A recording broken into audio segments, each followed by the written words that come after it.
Jika kalian mengadakan perjalanan akhir tahun dari San Francisco, California, lalu menuju ke London, Inggris, maka kalian akan melewati 8 zona waktu.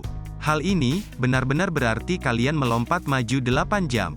Jadi, ketika kamu terbang dari San Francisco tepat di penghujung hari di akhir tahun pada pukul 4 sore, ini bertepatan tahun baru di kota London, di mana trompet dan kembang api bersahutan di langit Inggris. Luar biasa kan?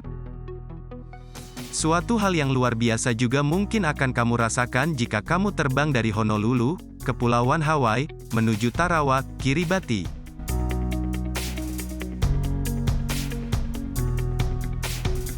Saat kamu terbang, selain melewati Samudra Pasifik yang luas dan dalam, kamu juga akan melewati garis ini. Garis yang lurus dan beberapa sisi melengkung. Namun, jangan sampai kamu membuka jendela pesawat untuk mencari garis tersebut, karena itu berbahaya. Dan pastinya mustahil kamu akan menemukannya.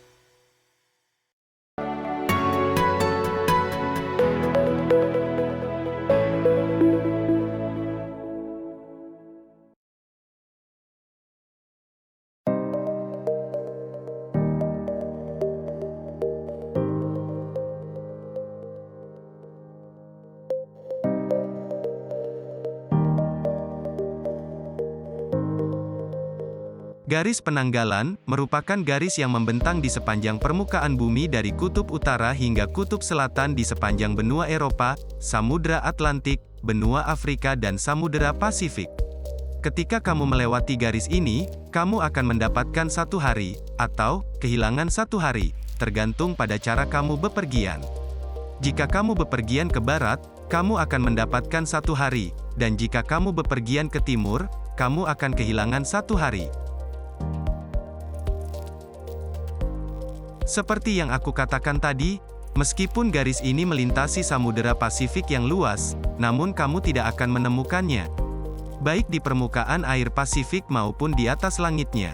Karena, garis ini hanyalah ilusi atau garis imajiner, yang diusulkan oleh seorang insinyur perkereta-apian dari Skotlandia, yaitu Sir Stratford Fleming, pada tahun 1876. Usul ini didasari karena Fleming ingin membuat sistem kereta api lebih efisien, dan menghindari komplikasi jadwal kereta api, akibat masih adanya penentuan waktu astronomi lokal. Penentuan waktu astronomi secara lokal saat itu, masih berdasarkan negara-negara itu sendiri, seperti halnya Italia, yang mengadopsi meridian di kota Roma, dan Prancis meletakkan titik meridiannya di kota Paris. Fleming lalu membagi sistem waktu standar bumi menjadi 24 zona. Hal ini mengingat bahwa bentuk bumi seperti bola, artinya 24 zona waktu ini didapatkan dari pembagian 360 derajat dengan lebar antar setiap garisnya 15 derajat. Semua zona ini diberi nomor secara berurutan dari meridian utama ke arah timur. Pada tahun 1851, astronom Sir George B. Delarly membangun sebuah instrumen yang disebut lingkaran transit untuk mengukur waktu perjalanan bintang saat melintasi meridian lokal. Dari sinilah ide untuk menetapkan lokasi meridian utama mulai muncul, dengan Greenwich sebagai salah satu opsi terbaik. Pada tahun ini pula, meridian utama didirikan berupa garis bujur yang membentang langsung melalui British Royal Observatory di Greenwich. Pada mulanya tidak semua negara setuju dengan gagasan tersebut. Terutama negara maju yang sedang melakukan perkembangan sains, mereka tidak menerima garis bujur yang melewati Greenwich, sebagai meridian utama secara internasional. Pada akhir abad ke-19, saat kamu belum lahir, ketika perdagangan global berkembang, teknologi komunikasi tumbuh lebih canggih dan negara-negara semakin saling bergantung satu sama lain. Hal ini membuat negara-negara di dunia membutuhkan standar waktu. Oleh karena itu, Konferensi Meridian Internasional diadakan di Washington DC, yang diikuti oleh 41 delegasi dari 25 negara. Konferensi ini diperkasai atas permintaan Presiden ke-21 Amerika Serikat, yaitu Chester Atul. Melalui konferensi ini, beberapa negara mengajukan diri untuk menjadikan kotanya sebagai meridian utama. Negara-negara tersebut seperti Inggris dengan kota Greenwich dan Prancis dengan kota Paris.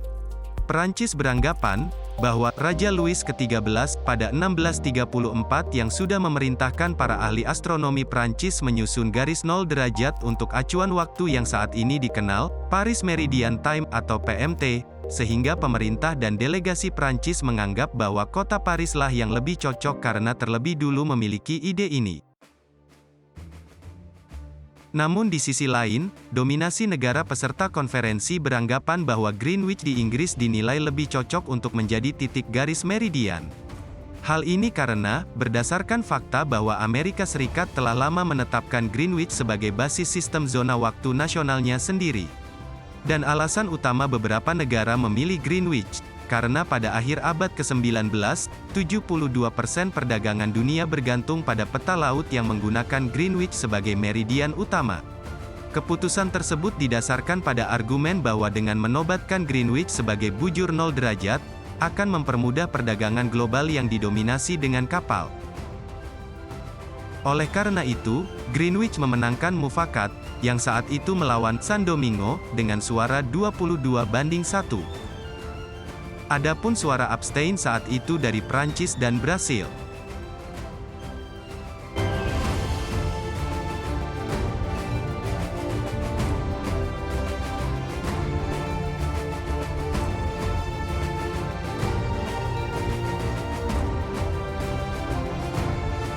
Aku yakin, kamu pasti bertanya-tanya, mengapa dahulu banyak negara yang mengklaim titik meridian utama ini? Tidaklah sedikit negara yang berusaha untuk mendapatkan pengakuan secara internasional atas wilayah meridian utama lokal yang selama ini mereka gunakan. Seperti yang aku katakan tadi, bahwa Perancis mengenalkan Paris sebagai pusat waktunya, adapun Italia dengan Roma, Tiongkok dengan Beijing, Spanyol dengan San Domingo, Jepang dengan Kyoto, kawasan Asia Selatan dengan Madhya Pradesh di India, dan bangsa Arab dengan meridiannya di kota kuno, Jamagir. Mendapatkan pengakuan secara internasional menandakan bahwa negara tersebut menjadi titik utama waktu standar dunia yang dapat memberikan keuntungan pada sektor ekonomi bisnis, politik, memperkenalkan peradaban mereka ke dunia, dan pastinya menjadikan meridian lokal yang selama ini mereka gunakan dapat menjadi patokan waktu secara internasional.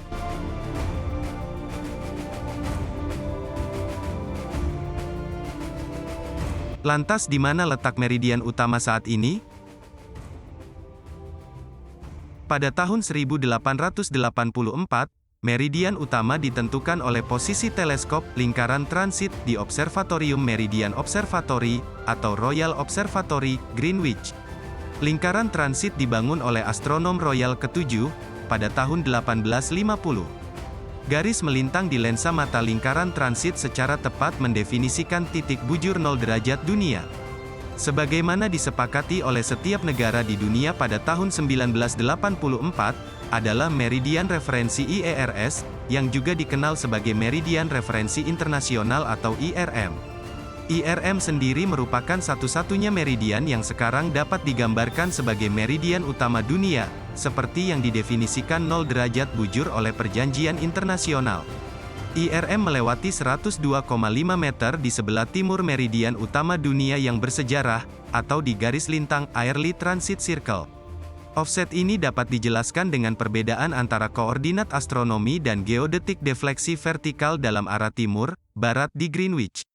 Jadi jika kamu mengunjungi observatorium dan meridian utama di Greenwich, kamu harus berjalan ke timur sekitar 102 meter sebelum penerima navigasi satelit menunjukkan garis bujur 0.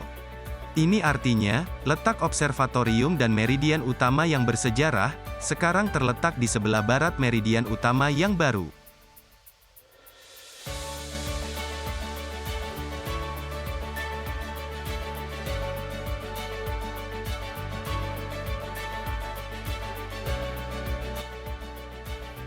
Tahukah kamu, banyak hal-hal yang menakjubkan di dunia ini, yang mungkin kamu dan aku belum ketahui.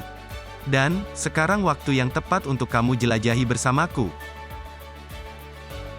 Jika kamu ingin kita diskusikan di channel ini, silakan tuliskan di kolom komentar.